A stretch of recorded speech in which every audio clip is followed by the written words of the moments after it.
Hi, everybody. Welcome to the Inner Fire Climbing Podcast. This is the June 2025 Ask Me Anything episode. Just a reminder that these AMA episodes are supported by Patreon. I have some stuff cooking for patrons right now that I'm pretty excited about. Got merch dropping soon. Tech reviews are coming back. Plus, you get to ask questions here every month if you're a member. So if you're not a member, check that out at patreon.com/innerfireclimbing. Or you can find a link on my Instagram. All right, with that, let's jump into the questions. Nico asks, solo bouldering best practices / places where you see people go wrong. Lots of things I could probably jump into here, but some stuff that springs to mind is pad placement, because when you're climbing by yourself, you're pretty likely to not have as many pads as you might want, especially if you have to hike. I know, myself, I've gotten pretty used to doing multiple trips so that I can feel pretty safe falling in lots of places if it's something that's challenging for me, but definitely spent a lot of time back in the day just having one pad and sort of having to choose, the area of greatest risk or the area of greatest consequence for a problem, and not being able to protect both. And what I mean by that, if it doesn't make sense, is if the problem is steep, maybe it has a really hard move low down where I would fall on my butt, or I would land on my feet, and then maybe it has a tall top out that's really easy, and I'm less likely to fall there, but I could get seriously hurt. And if you only have one pad, then you'll have to choose between those two, and that just takes practice and awareness to understand what the risks are and what the consequences are, and being able to separate those things and make good decisions. So that's something you really want to think about if you're climbing alone. Obviously, tactics are going to be different. Climbing alone, you're not going to be able to get power spots on moves. You're probably not going to spend as much time, pulling off a ladder because there's nobody to move it for you. Getting into head pointing, I think, is really advantageous for any boulderer who wants to take their solo climbing to the next level. That is practicing on a rope. And actually, I just released a video log on YouTube with some head points that I did, where I talk about that a little bit more. That might be worth checking out if you're interested. I think another thing that's probably worth thinking about if you're going to do solo bouldering is just working on being really confident with top outs. So kind of goes back to the pad placement and risk thing, but it's just much more consequential to biff a top out if you're alone, because your chances of things going wrong are high, and if things do go wrong, you might not have other people there to help you. You might not have somebody to go to service if you don't have service, etc. So it's kind of just the top out is probably an area of extra risk and consequence. So yeah, practice those top outs. I often recommend that people just climb all kinds of boulders, graded or otherwise, quote, real problems or otherwise, just top out a lot of stuff when you go outside, to try to improve those skills. It's something that you really want to feel confident with. And if you're someone who finds top outs scary, then I really, really recommend investing so much energy in it. Basically, plan to make it a high point, a high skill area for you, so that you go from thinking that they're really scary to being I am good at this now. It's not just something you want to get by on. If you want to be a good boulderer, you want to be yeah, I can do hard top outs and hard mantles and scary things up high. That's something you want to be able to do for sure.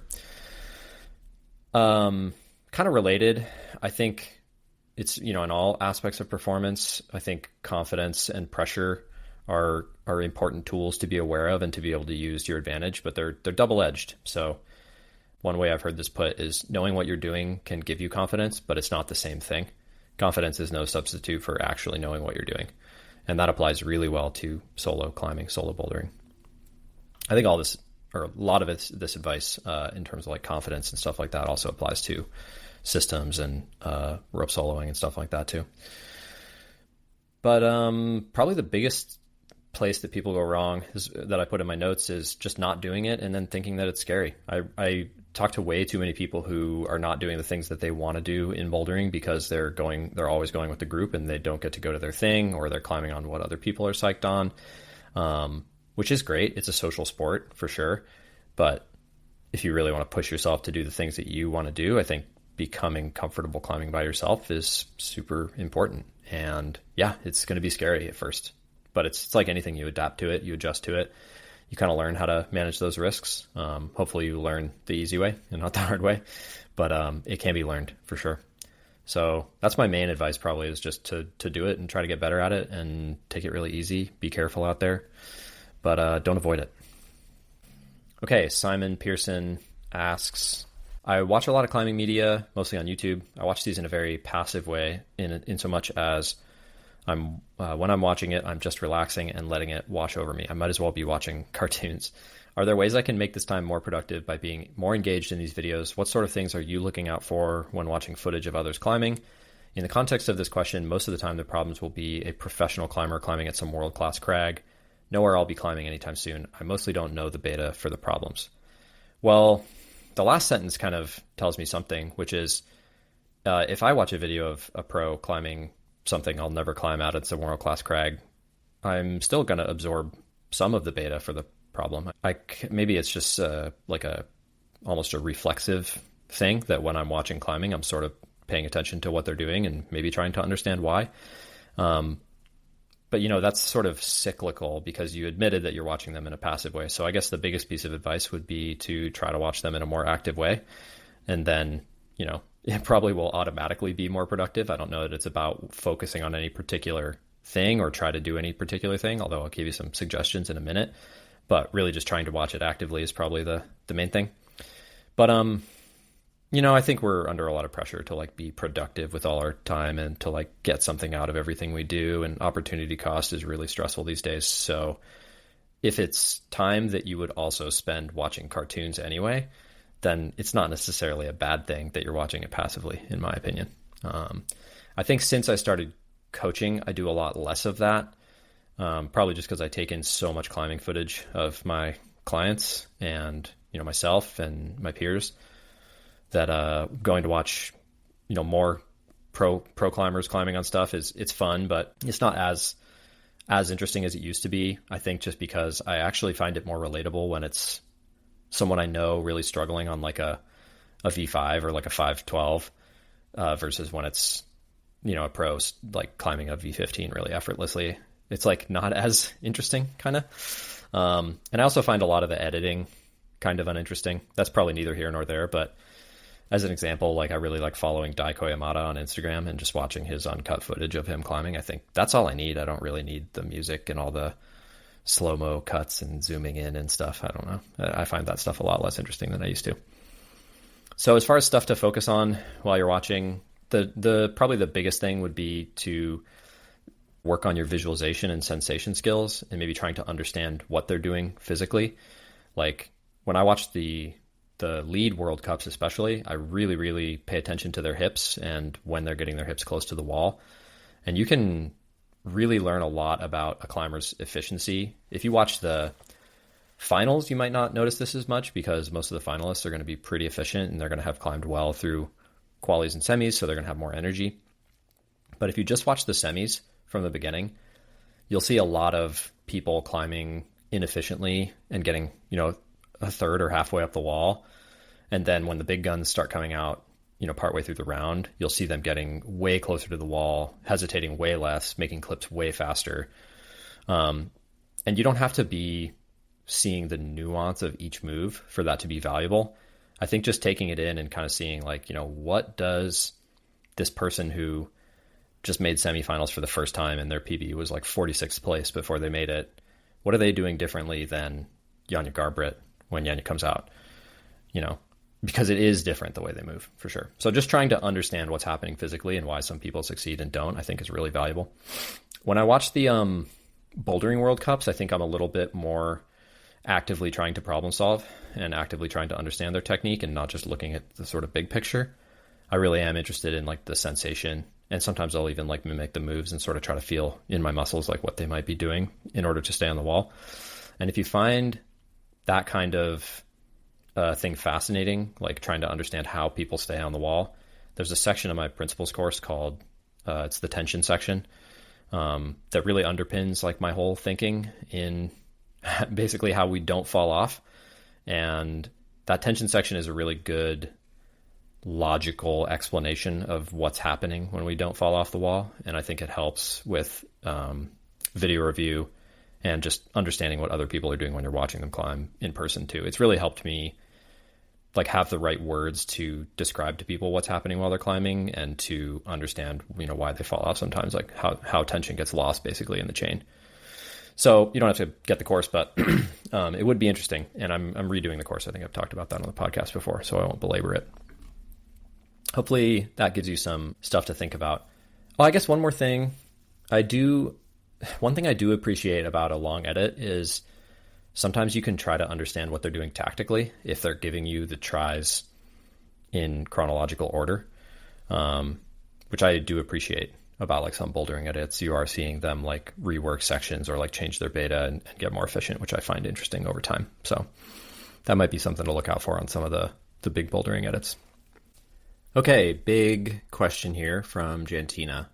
How do an athlete's sex and morphology influence your approach to coaching them? Obviously, sex and morphology are somewhat related, i.e., on average, women are shorter than men with a lower center of gravity, etc. But there are also relevant aspects of morphology that are independent of sex, so maybe it's better to answer the questions separately. I'm interested in how those factors influence any aspect of your work with athletes, from specific strength movements you recommend to mindset advice, etc. I appreciated this question a lot, and I spent a lot of time thinking about it because even though I've coached a lot of men and women, it's not something that it's not a comparison I really did in my head. And I kind of came away feeling like if you took the plans that I wrote, it'd be interesting to actually run this experiment. If you took a bunch of the plans that I wrote and you took the names off of them, I don't think that people would be able to tell with 95+% of my plans whether the person was male or female. And I kind of came away from my thinking about this question thinking that it's a good thing that you wouldn't be able to tell the difference. And I don't want that to sound like I think that there aren't differences between men and women. Obviously, there are big physiological and hormonal differences between men and women. I can get into that in a minute.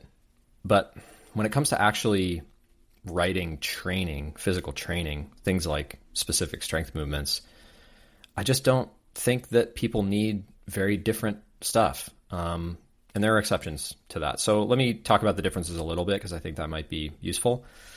Obviously, the endocrinology is super different, and that affects everything.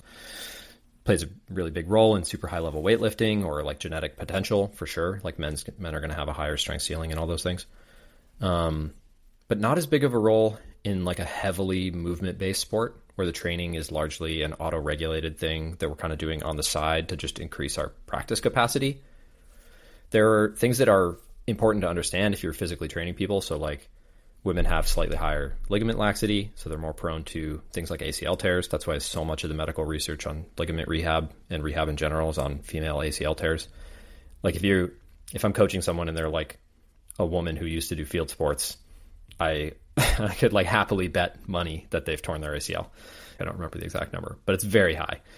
In climbing, maybe a more relevant example would be women are more likely to have positive ulnar variance, which basically means their ulna in their forearm is longer than their radius, which makes them at higher risk of a TFCC injury. But those sort of things being true, I also know plenty of men who have torn their ACL or torn their TFCC.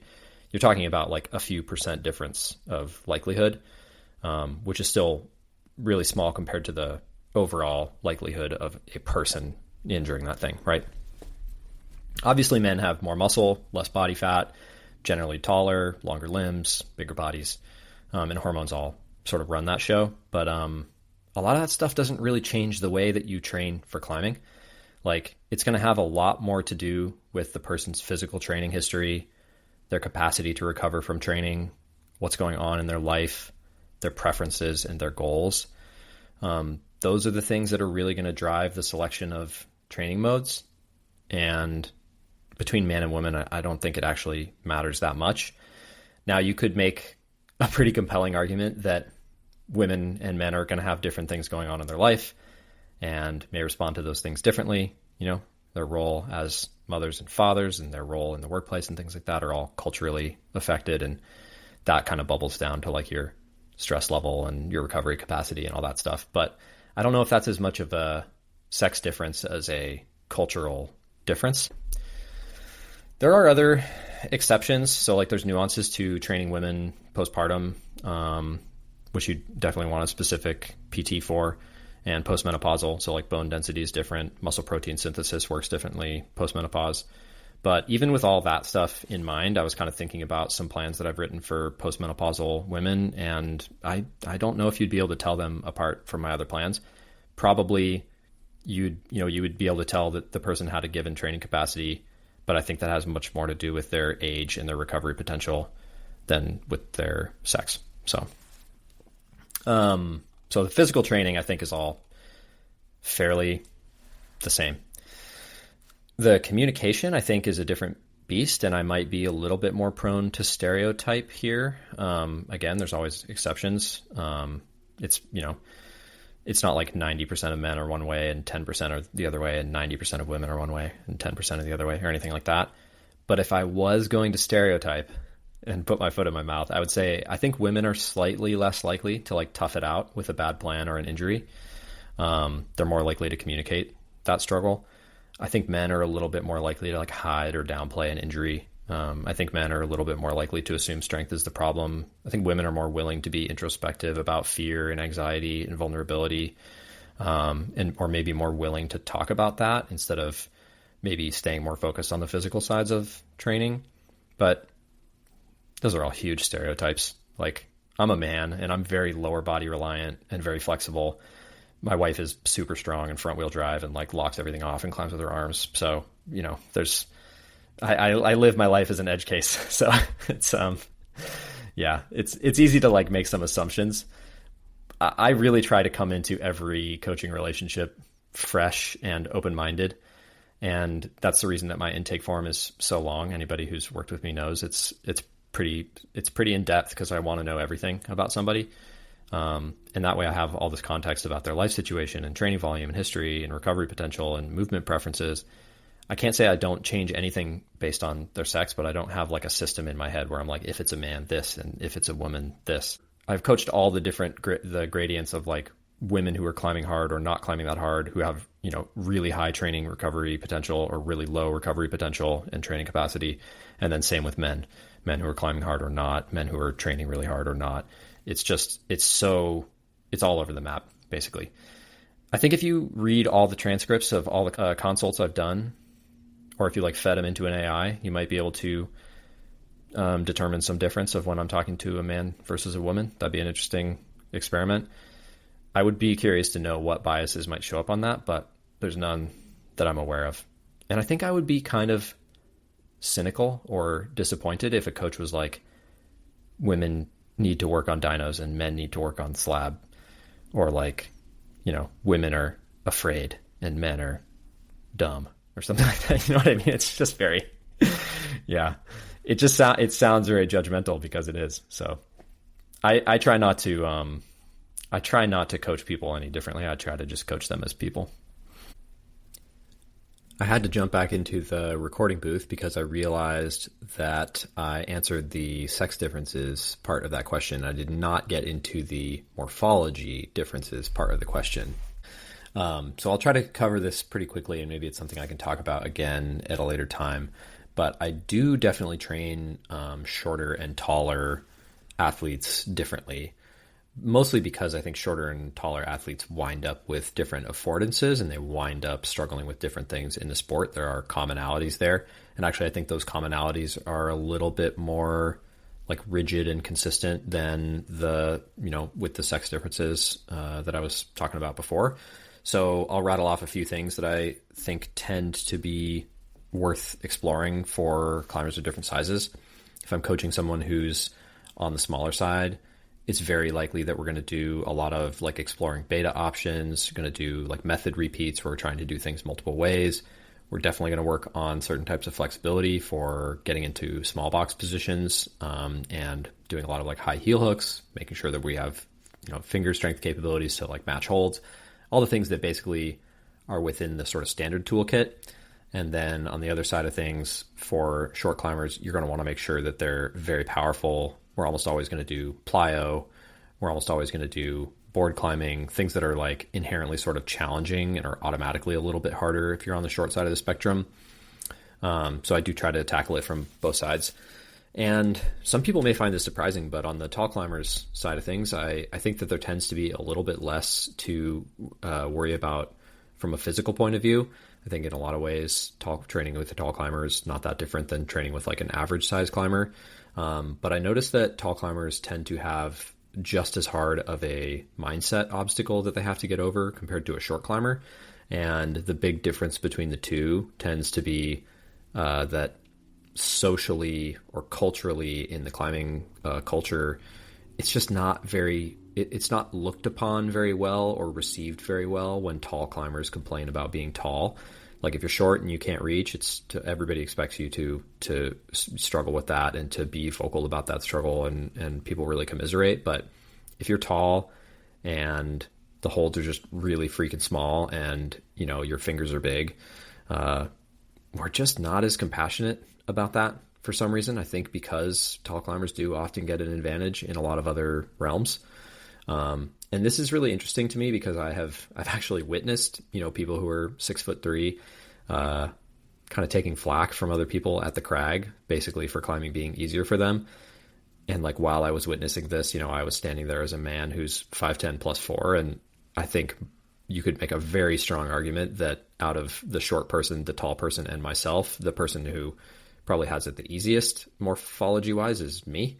And yet the tall person was the one getting shit on. So yeah, I guess I went a little bit afield there, but as far as training tall climbers, I think mindset really does come into it a lot. And I think it's maybe harder for them to find role models. That's probably true on both sides of the spectrum, but I see a lot of accounts that are like, you know, shorty beta for the moon board, or like shorty beta for Washington or whatever, which is great. And I think there are some tall beta accounts, but they often wind up being a little bit more sarcastic and a little bit less like trying to lift each other up, which is just an interesting little scenario that plays out there. All that said, tall climbers can totally benefit from training to be powerful, and they can definitely benefit from training their flexibility and all the small box stuff. So there is a little bit of research we have that says basically the farther outside the bell curve you are in either direction, the stronger you need to be pound for pound in order to reach the same grade. So someone who's sort of in my like 5'10"-ish man realm is probably like, the grades are all going to make sense for me because the developers and the route setters are around my height. The standard beta is usually going to work for me. I'm going to be able to reach most stuff.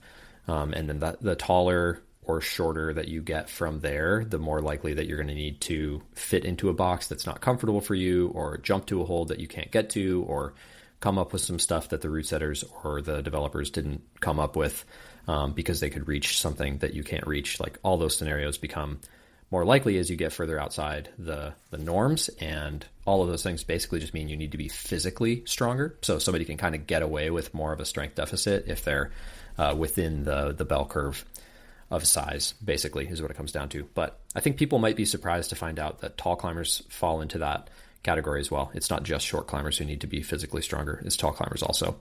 And it makes sense because, you know, if you're tall, you're big, you generally also weigh more. There's things like your skin doesn't necessarily get thicker when you are taller and weigh more.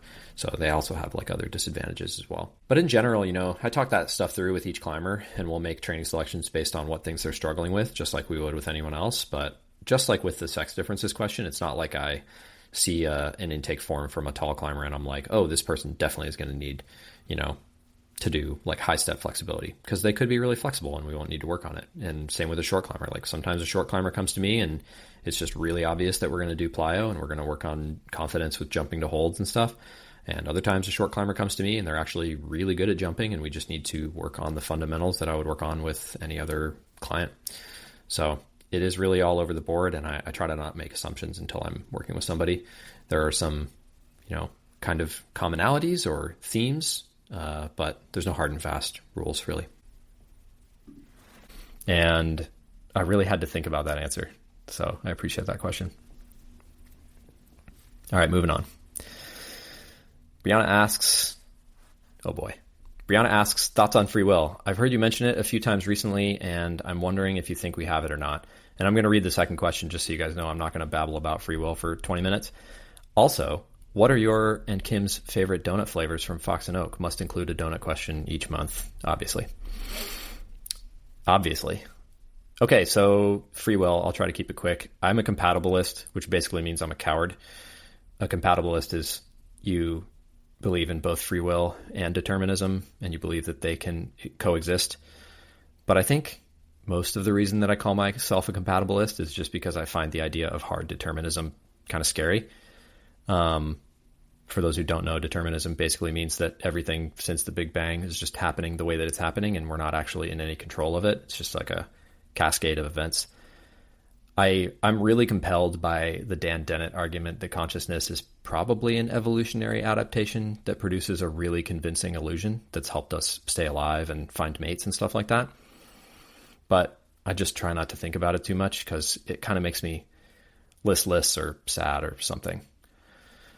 I recently, I made some comment about this somewhere on Instagram, and I recently saw Hamish talking about kind of the same concept right about the same time, about like lack of control over what's actually happening on the wall. And people were like shit talking his introspection on that. And even if it does go off the rails, sometimes I think it's really worth it to talk about this stuff and think about it. Because for me, the big, and I'm circling it back to climbing now, we got there. The big takeaway of acknowledging that you might not have free will is just not feeling so fucking bad about the things that happen, you know? If you slip and you twist your ankle, or you like fall off a boulder and twist your ankle, it's like, I've had so many conversations with clients after that happens, and they're just running it back and like looking at every single thing they did and like wondering if they shouldn't have hiked the Chief the day before or whatever. And like, there's some value to those analyses, but I think at the end of the day, like there's some lack of control that you have over all the external events, even if you do have internal free will. And I think just like acknowledging that you don't have total control is kind of valuable. And that's not to make it sound like I believe in just total moral anarchy where you can just do whatever you want. But yeah, that's why I'm a compatibilist, because I don't have a super concise answer to how I feel about it. But it's interesting to think about for sure. I like a cake donut or like an old-fashioned donut, probably like a blueberry old-fashioned donut. And I think I had one of those at Fox and Oak once. I'm going to have to get to Squamish in July because I hear they have a carrot cake old-fashioned donut for the month. Kim says the mango passion fruit is probably her go-to, but they have really good fritters also. She likes the fritters. To be honest, though, I just tried Sunflower Bakery Cafe last time I was in Squamish, and I don't know, they might have better donuts. They look pretty good. Although Fox and Oak, I think, does have better coffee. All right, onward. Daniel Stasik asks, I often feel lost in limit boulder sessions, and when I don't feel lost, I feel like I am likely not at my limit. For context, my sessions are typically indoors and by myself. I feel like I either end up working on a problem where I'm so far beyond my limit that I'm not learning, or end up on a new project that is not my limit. Do you have any tips for finding the right level or strategies for productive limit sessions? Thanks. So this is going to depend a lot on the context. If you're climbing on indoor set boulders and you're by yourself, then it's going to be really tricky because basically the interval between the difficulties is really high. So you might like, let's say your working grade, your like grade you can consistently climb is like V7, you know, and then you're going to have a jump up to all the V8s in the gym, and maybe some of those are good projects. And then the jump to V9 is going to feel like really, really big, probably in a lot of gyms. And this is one area that boards are really nice for, is like, number one, you just have 2,000 V7s to try or something instead of like 20 in the gym. And number two, if you find a V8 or V9 on a board that you're psyched on, it's just way easier because of the density of holds. A lot of the time the boards are adjustable. There's all these things you can do to kind of take some complexity out of the skill and practice one move that's really challenging for you individually, and then like work your way back up to the project. Inside, because of those big jumps in difficulty that you get, you just wind up with like, maybe it's a skill you're familiar with, but it's just so much, it's such a harder example of that skill that you're not ready for it. Or sometimes it's a skill that you're totally unfamiliar with and you don't even know that you're missing a skill. And so the thing just seems insanely hard. And I mean, that is part of the goal of hard projecting, is to sort of figure out where your gaps are and address them. But I often find that it's really hard to address those gaps on the project. A lot of the time I have to sort of try it and get a sense of where I maybe need to improve or what kind of day I need to be having to do well on that project. And then I come back to it. But even that is a pretty long-term sort of attitude or outlook on the question. So if it's like a single session, and your goal for that session is to have a limit boulder session, and you don't care about sending these things in the big picture, your goal is really just to, do the hardest moves you can or try the hardest moves you can. I sort of think you should calibrate your expectations to expect that session to be pretty damn hard because of the intervals between the problems and just because of what you're signing up for. It's going to be a challenging session. So I think tweaking those expectations might help you not feel quite so lost. If you just sort of struggle on a move a bunch of times and you're not entirely sure what to do, you can sort of be like, well, this is the goal of the session today. This is what I wanted. I wanted to really challenge my skill and just put myself in a situation that is really challenging for me. That's the goal. So if that's the goal, maybe feeling lost is kind of normal.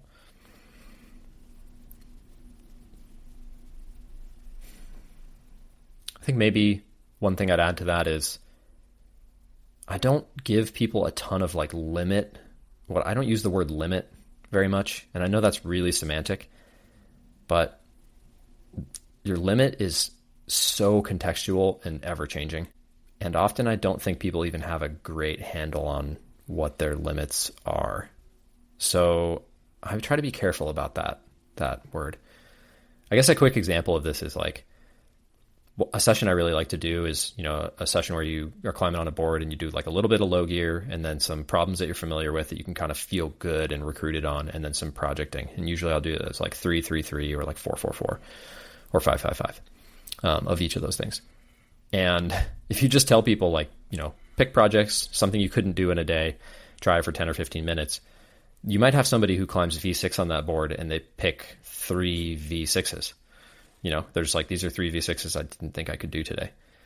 Or you might have somebody who climbs V6 on that board and they pick 3 V10s. And it just has a lot to do with the type of climber and how gung-ho they are. And when I started coaching, I tried to control those things a little bit more. And I've sort of just realized over time that those things will be revealed in conversation in a way that can be useful. And then I can say well, maybe the V10s are a little too hard and we should dial the projects back a little bit. But I think there's a lot of value for those people in having that ambition and feeling like that's what they should be doing because that's what they want to be doing. And I often don't push back super hard on that. And the whole reason I'm getting into this is, again, I think that feeds back into the expectations thing. It's maybe you should think about what the goal is of these limit boulder sessions and kind of maybe rename the session if the semantics feel meaningful to you. But just, figure out what the goal of the session is. Try to stay true to it as best you can. Set your expectations accordingly. Thanks for the question, Daniel. All right, Jeffrey Wong asks, how to program low gear into your week. I get that it's more of a strength-oriented drill. Does it make sense to do this during lifting sessions or warming up for climbing? For context, I normally climb 2 to 3 times a week and lift once a week. Fingers feel tweaky lately, and I remember reading somewhere that this could help with overall tweakiness. I'm a little hesitant to say that any training mode is going to help with tweakiness. I think dialing back the overall velocity of movements may help with tweakiness. So if you're replacing some really snatchy climbing with low gear and doing overall a similar amount of climbing volume, then yeah, you might feel a little bit less tweaky. But the thing that's making you feel less tweaky is just managing the volume and velocity of your climbing. It's not the fact that you're doing a certain drill, right? So total volume per week or month is probably the number one factor to look at if you feel tweaky. I know that wasn't your question though.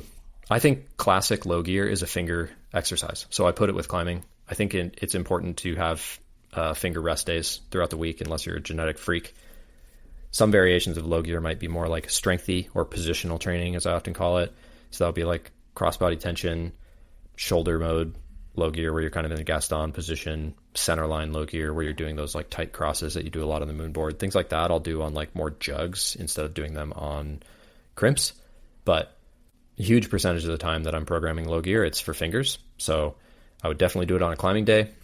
I generally do my finger training at the beginning of the session because I don't really want to be doing it when I'm tired. So I wouldn't use it as a warm-up because at least when I do low gear, it's way harder than a warm-up. I mean, it is hard. And then the positional low gear, I have coupled those sessions with weightlifting, and I think that's gone pretty well. That's a fun experiment. Still, just for like logistical reasons, usually I would put them separately, although I just in the last couple of days now have a board and a rack in my garage, so maybe that's something I can experiment with a little bit more. Thanks for the question. Angel Gonzalez asks, hey Jesse, do you drink coffee or other caffeine drinks before a workout? I started climbing at 6 a.m. and it's been helpful for me to get my energy up to try hard. I previously was worried it would dehydrate me, but I have not found any issues after my workouts. This is a really well-timed question because lately I've been sport climbing and the crag I've been going to has like a uphill hike. It's like half a mile and I forget how much elevation. It feels like straight uphill. It basically feels like you put your pack on and you do like a Stairmaster on a pretty significant setting for like 15 to 20 minutes. Sliding backwards every step in dirt too. So the reason I bring that up is I do drink coffee in the morning, and this is a morning crag, and I found within the first 2 weeks of going to that crag that I could only have 1 cup of coffee, and not because of the climbing necessarily, but because doing the climbing and then doing the hike, I was definitely getting dehydrated. But in general, I do like to have coffee or caffeine before a workout. Caffeine, I think I've said this before, it's incredibly reliable. It's very safe at the right dosage.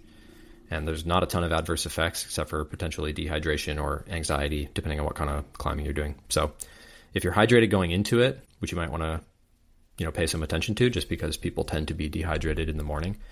But yeah, I think a moderate dose of caffeine would be totally practical.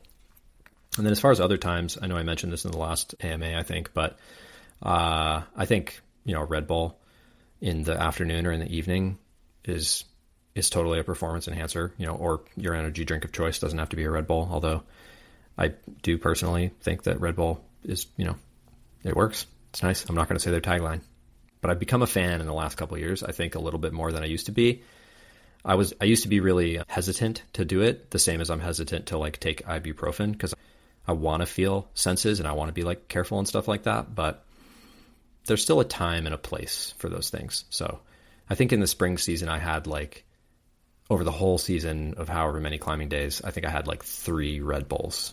So, and I think I sent something every time maybe just 2 out of 3. So it's not something I reach for super often, but yeah, it totally makes you create more power. It's a real thing. As long as you don't have those adverse effects, it's worth doing. Okay. Sam asks, personally, how do you know when a climb is worth your time? Sam asked a bunch of questions and I picked this one to answer because I just think about this stuff all the time. Opportunity cost kind of eats my brain, which is ironic, I guess, because there's probably better things I could be thinking about. But yeah, we really don't get to climb everything that we want to. I meet people and talk to people all the time who have these like mega tick lists, and I feel like such a cynic because I'm like, yeah, if you're going on a 10-day trip, you're probably not going to climb like 35 boulders. But it's really, really hard especially if you haven't been to a place, to narrow down that list of 35 to just a few things. It's actually hard to even put your eyes on 35 boulders unless you spend a lot of time in a place or, you have the fortune to have a really long trip or something like that. So some things that really motivate me and seem to work are just the aesthetics. I mean, I really love a good looking line, boulder or route. There's just something inside me when I look at a boulder that's really impressive that says like, yeah, I want to try to do that. And I can get that same feeling from like doing the moves. And, if they feel really cool or really challenging, or they just tweak some neuron in my brain that sort of tells me like this is something that I want to try to do, then I could definitely get it from other areas. But it's always like happening in my mind for me. It's very rarely like an extrinsic, like other people climbed this problem, and so I think I should climb it.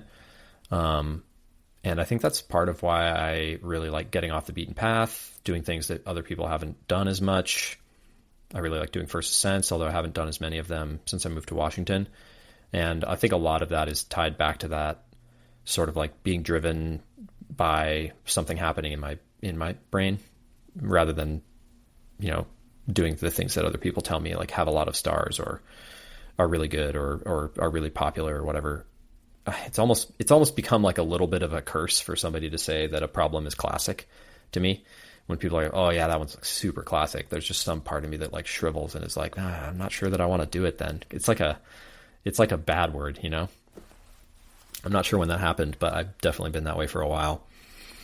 So aesthetics is really big. Challenge is really big. And I'm thinking more and more over time that just being able to understand the challenge level and know when it's about right for you is a super important skill for progression. One of the things I took away from Kingslayer, maybe more than any other lesson, is it was just the right challenge at the right time. And it's so rare to get it's really like luck to have it work out that well, especially as you get further along in your journey. But once I kind of realized, on my first session back on it this year, and I kind of realized that it was something that I could do and that I was maybe fit enough to do it this year, I went all in really quick because I was like, oh yeah, this is either going to happen or it's not going to happen, but I'm not going to like let the opportunity pass me by because I could just tell that the challenge level was like dead on, and that I would have to try really hard, which is cool. And I get that it's not something that you can do when you've, maybe been climbing a few years and you're not as good at like assessing the moves or being consistent on the moves. That can be a lot more difficult than it is when you're more experienced, but that is part of what you're trying to get experienced at. So if you have a hard time telling whether something's interesting or challenging to you or whether it's an appropriate challenge level, ask yourself those questions definitely and like kind of get into that mode of philosophical thinking as much as you can. I think another bullet point I put here is accessibility, just in the sense that time is so precious. I don't get as many just sun up to sundown days as I used to. And so, back then I would kind of just climb on everything, and I still climb on, low balls and ugly things and stuff just because they interest me at that time. They hold my attention at that time. But when things get really busy and I have a lot going on, the accessibility factor is really, really big. And then that'll kind of like bring down my expectations for myself in terms of like the aesthetics of the things that I'm climbing or like how hard they are. I might just be like, yeah, I just need a hard boulder to try right now. It doesn't have to be the appropriate challenge level. It doesn't have to be the most beautiful thing I've ever climbed. What I need is something that's off the road and I've never done it before and it's pretty damn hard, but I can get to it and have a good session on it in an hour and a half. That's worth your time. Just trying to match the challenge that I'm taking on to the amount of time that I have. So in the sense of being worth your time, I think that's like the way that I think about it. And there's a je ne sais quoi. I don't speak French, but there's like a secret sauce or like a secret ingredient that's just like sometimes you see something. If anybody listening to this has been to Kingslayer, you kind of finish that hike and you walk up there and you pull up onto that like shelf that the boulder's sitting on and you're just like, oh my God, you have to climb that. You just have to. There's just something to it. And I feel the same way when I look at like Penrose Step and lots of the other like well-known, difficult, imposing boulders around here where it just is like, it's big and it's cool and it looks blank and impossible. People who don't know much about rock climbing would think that there's just no way that a human being could climb it. There's something just hard to pin down that makes that super motivating. Thanks for the question, Sam. Okay, Jishnu asks, in an Instagram post about skill practice, your first item on the checklist is a high density of the thing you're trying to practice. Do you have advice for getting practice in a commercial gym that may be low density on some skills? Some examples I've found difficult to practice depending on the setting are small feet, rocking over an angle change, and toe hooks. Okay, so I think my sort of high level way of thinking about this is you can't optimize everything. So you kind of want to practice skills when they're easier to practice. Like if you come to Leavenworth, you're going to do some squeezing and some heel hooking. You're going to do some sloper groping. if you go on a big trip, you're just necessarily going to spend the first few sessions with a very high density of skill practice of whatever it is you need in that area. And the less diverse the climbing is in that area, the more concentrated that skill practice is going to be. That said, you obviously, like you said in the question, you don't have that luxury in a gym. So the practice skills when they're easier to practice thing would be like being on the lookout for problems that have small feet or rockovers or toe hooks, and making sure that if those are things that are within your kind of zone that you can do mileage on, you're doing those things a lot while they're up. And then if they're in your progression zone, you definitely don't want to like miss the opportunity to work on that problem. And if you see, aspirational projects that include those skills, it's still worth your time to engage with those just to kind of maybe get a sense of what you're missing about the skill, even if you're not necessarily going to be successful on the moves in those like skills that you're not as good at. And the thing that's super important there is to understand that terrain always drives the skills. So if you climb in the same gym week in, week out, you're going to start to notice that even though they change the holds and maybe they change the volumes, the same skills come up in the same terrain over and over and over. There's just only so many ways that you can climb a given piece of terrain, even with different configurations of holds, because your human body still has to move up, and there are like rules about what your body can do. So there's going to be some limits, and you're going to start to notice that you connect to the terrain a little bit more than you connect to like what configurations of holds there are. And I think that's kind of a bummer about spending a lot of time in the same gym, but it also means you're going to master the skills that come up in those situations. So like you have found some things that are difficult to practice, but there are also a lot of things because of the setting in your gym and the terrain they have there. There are things that you are getting a high density of. There's obvious things. So like big kind of slopey, like big blobs that you pinch in the gym come up all the time. And like, there's generally a lot of like squeezing in the gym, and it's going to be some cordo and stuff. So you are getting a high density of practice on some other stuff, and maybe just not some practice on the stuff that you want to practice. But if you're spending a lot of time climbing in this gym, you're probably getting a lot of practice on some of the things that you need to climb well in that gym, if that makes sense. So TLDR, or too long didn't listen. It's not always possible to practice what you want to practice, which is why free time and home walls and privilege are so powerful. But if you don't have those things, just keep in mind, like as long as you're climbing and you're being thoughtful about your climbing, you are gaining some skills. Okay, second question from Jish. You sometimes mention the significance of the fact that we are often only connected to the wall via 4 points. There's a lot of media about training 2 of those points, that is finger strength. What about the other 2? Do you think toe training is or can be important? So the reference here is basically, I've just said it's at somewhere or another that, you basically have a tiny patch of skin and a tiny patch of rubber connecting you to the wall. It's like you have your fingertips and the tips of your climbing shoes usually. Toe training. So yeah, I've definitely seen like slab climbers who do toe and foot training. I think part of the point of wearing stiff, tight shoes is to not need as much strength in the toes, because you're approximating all those joints and distributing the force through the entire foot a lot more. So I think I'm maybe a little bit quizzical about whether it's worthwhile to do toe training, but I think it's worthwhile to have strong feet and strong toes. And especially I think that's true if you're a boulderer. I think having really strong feet and strong ankles is like super important for bouldering. So some things you would maybe consider there would be doing plyo. If you don't, I really like doing my weight training barefoot. Like I generally do my deadlifts and squats and stuff barefoot, not like in a commercial gym. I would definitely wear some kind of flat shoe in a gym, but if I'm lifting at home, I'm definitely going to be barefoot. It just feels really good on my feet and my toes, especially back squats and like overhead press and stuff where I'm like gripping the floor and really driving through my entire foot.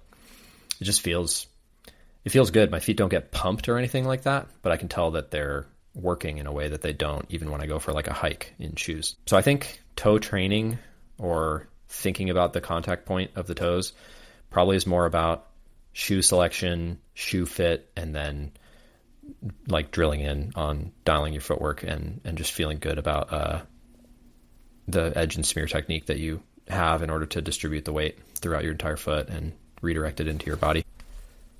All right, that's all the questions for this month. So thanks again for listening and for submitting your questions. I think I'm going to try to record these towards the end of the month and drop them either at the end of the month or at the beginning of the following month. So look out for the July AMA about a month from now. Thanks, everybody.